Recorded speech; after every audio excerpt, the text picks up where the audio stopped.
Hello दोस्तों, welcome to my YouTube channel JS121 study point में आपका स्वागत है। मैं जितेंद्र कुमार और आज के इस वीडियो में डिस्कशन करने वाला हूं लुसेंट प्रकाशन की बुक से सिंधु सभ्यता से कुछ रिलेटेड प्रश्न।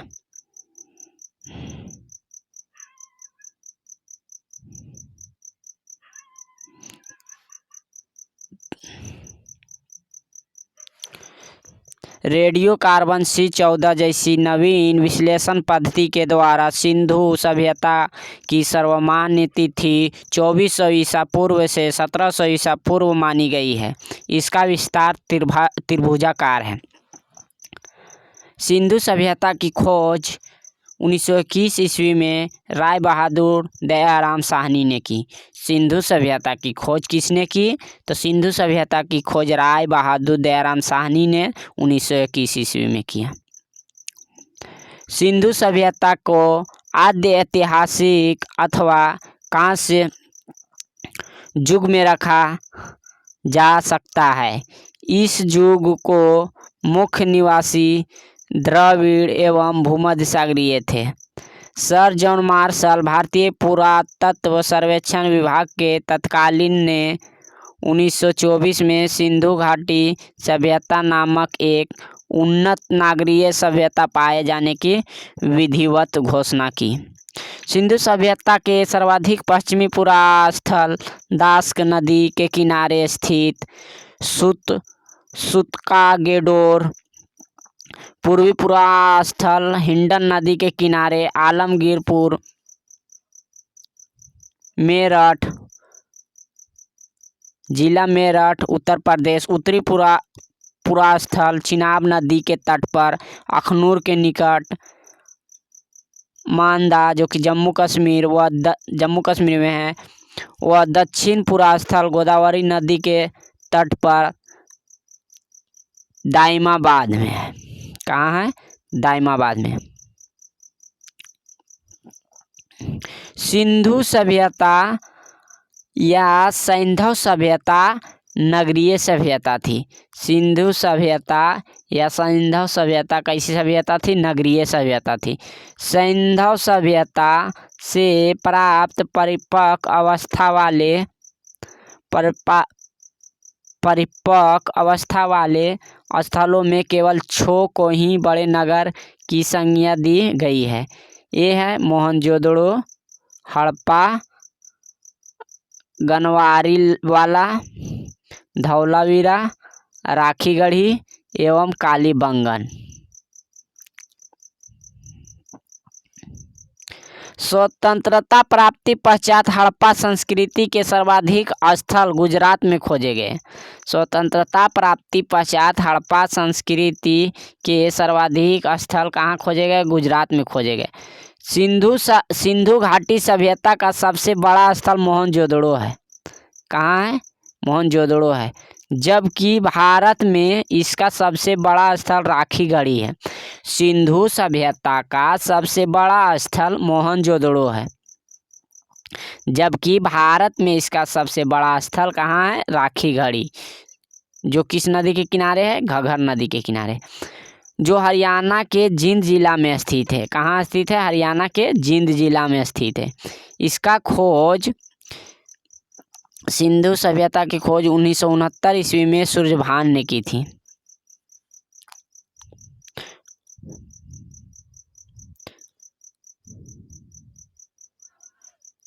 लोथल एवं सुतकोतदा सिंधु सभ्यता का बंदरगाह था।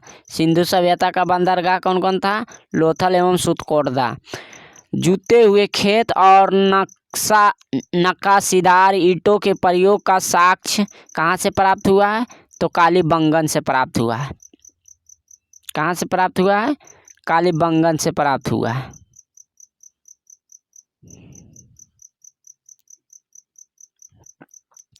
मोहनजोदड़ो से प्राप्त स्नानागार संभवतः सैंधव सभ्यता की सबसे बड़ी इमारत है। मोहनजोदड़ो से प्राप्त स्नानागार संभवतः सैंधव सभ्यता की सबसे बड़ी इमारत है, जिसके मध्य स्थित स्नान कुंड 11.88 मीटर लंबा, 7.01 मीटर चौड़ा एवं 2.43 मीटर गहरा है। अग्निकुंड लोथल एवं कालीबंगन से प्राप्त हुए। अग्निकुंड कहाँ से प्राप्त हुए हैं? तो अग्निकुंड लोथल एवं कालीबंगन से प्राप्त हुए हैं।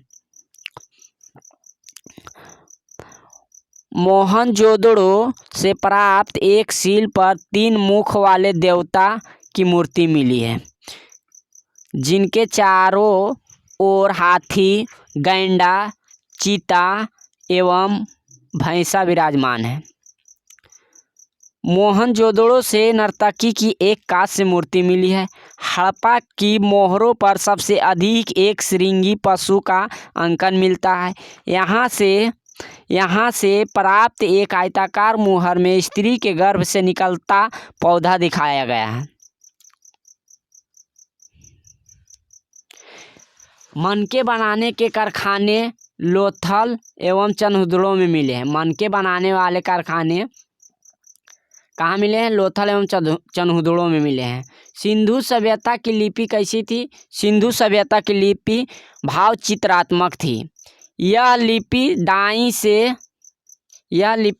से बाईं ओर लिखी जाती थी।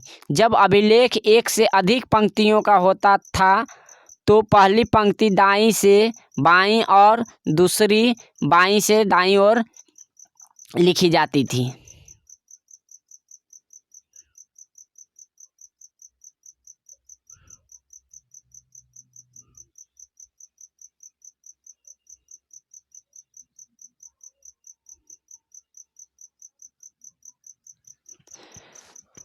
सैंधव सभ्यता के प्रमुख स्थल, नदी, उत्खननकर्ता एवं वर्तमान स्थिति। प्रमुख स्थल हड़प्पा किस नदी के किनारे है? तो हड़प्पा जो है न से रावी नदी के किनारे है। कहाँ है? तो पाकिस्तान के पंजाब प्रांत का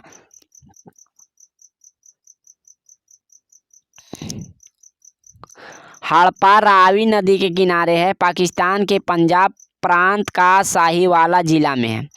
हड़प्पा की खोज किसने किया? तो दयाराम साहनी ने। कब किया? तो 1921 ईस्वी में।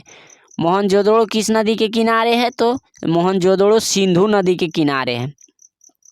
इसकी स्थिति अभी क्या है? तो पाकिस्तान के सिंध प्रांत का लड़काना जिला में है। चनहुदड़ो किस नदी के किनारे है? तो सिंधु नदी के किनारे है। कालीबंगन किस नदी के किनारे है? तो घग्गर नदी के किनारे। कोटदीजी किस नदी के किनारे है?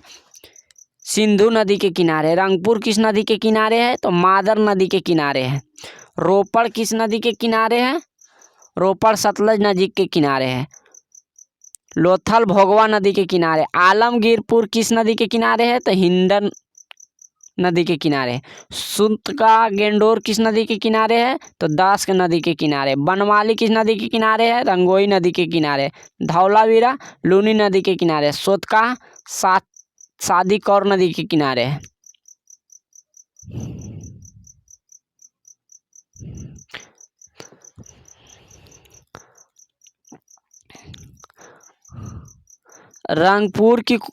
रंगपुर स्थल की खोज किसने किया?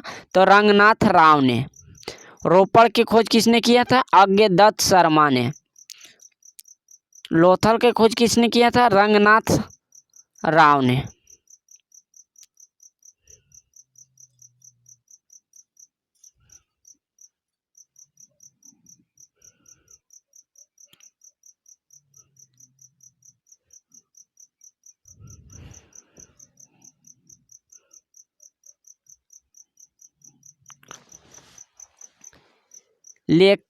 लेखन कला की उचित प्रणाली विकसित करने वाली पहली सभ्यता सुमेरिया की सभ्यता थी। लेखन कला की उचित प्रणाली विकसित करने वाली पहली सभ्यता कहाँ की सभ्यता थी? तो सुमेरिया की सभ्यता थी।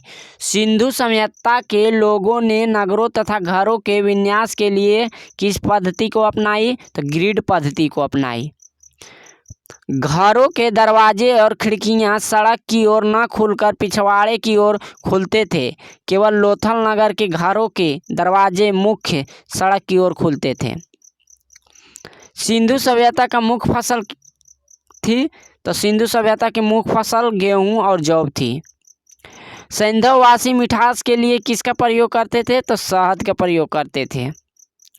मिट्टी से बने हल का साक्ष्य बनवाली से मिला। मिट्टी से बने हल का साक्ष्य कहाँ से मिला है? तो बनवाली से मिला है।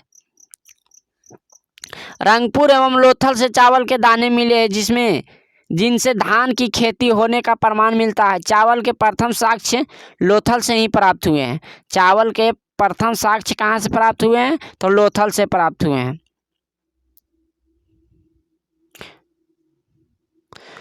सुरकोतदा कालीबंगन सुरकोतदा कालीबंगन एवं लोथल से सैंधव कालीन घोड़े के अस्थि पंजर मिले हैं। तौल की इकाई संवत्ता की 16 के अनुपात में थी। सैंधव सभ्यता के लोग यातायात के लिए 2 पहिए एवं 4 पहियों वाली बैलगाड़ी या भैंसगाड़ी का उपयोग करते थे।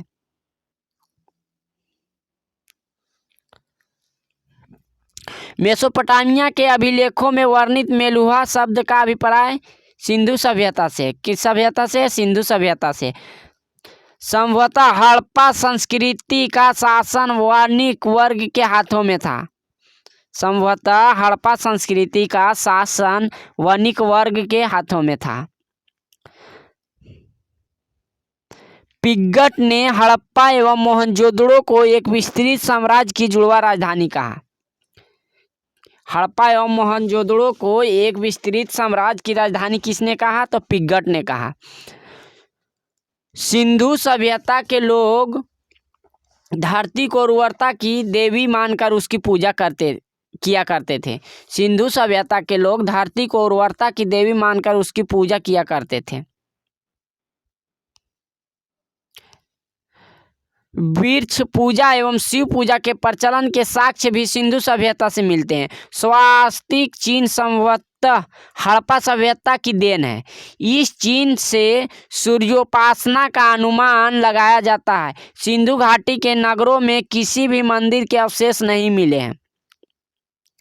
सिंधु सभ्यता में मातृ देवी की उपासना सर्वाधिक प्रचलित थी। पशुओं में कुब्बड़ वाला सांड इस सभ्यता के लोगों के लिए विशेष पूजनीय थी। स्त्री मृण मूर्तियाँ मिट्टी की मूर्तियाँ मृण मूर्तियाँ मतलब मिट्टी की मूर्तियाँ अधिक मिलने से ऐसा अनुमान लगाया जाता है कि सैंधव समाज मातृसत्तात्मक था।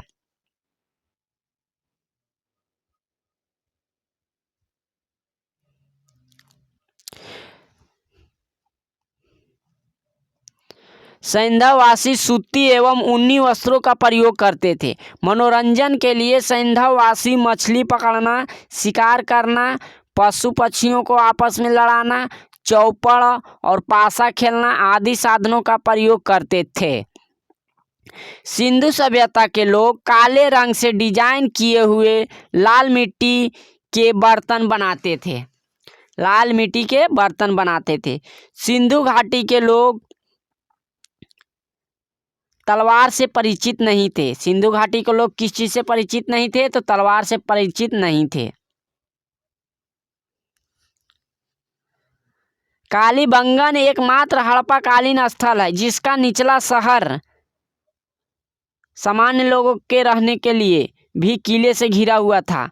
कालीबंगन का अर्थ होता है काली चूड़ियाँ। यहाँ से पूर्व हड़प्पा अस्त्रों के खेत जोते जाने के और अग्नि पूजा की प्रथा के प्रमाण मिले हैं। पर्दा प्रथा एवं वेश्यावृत्ति सैंधव सभ्यता से प्रचलित थी।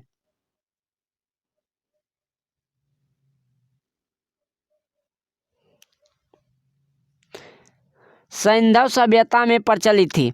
शवों को जलाने एवं गाड़ने आदि दोनों प्रथाएं प्रचलित थी। हड़प्पा में शवों को दफनाने जबकि मोहनजोदड़ो में जलाने की प्रथा विद्यमान थी। लोथल एवं कालीबंगा में युग्म समाधियां मिली। सैंधव सभ्यता के विनाश का संभवतः सबसे प्रभावी कारण बाढ़ था।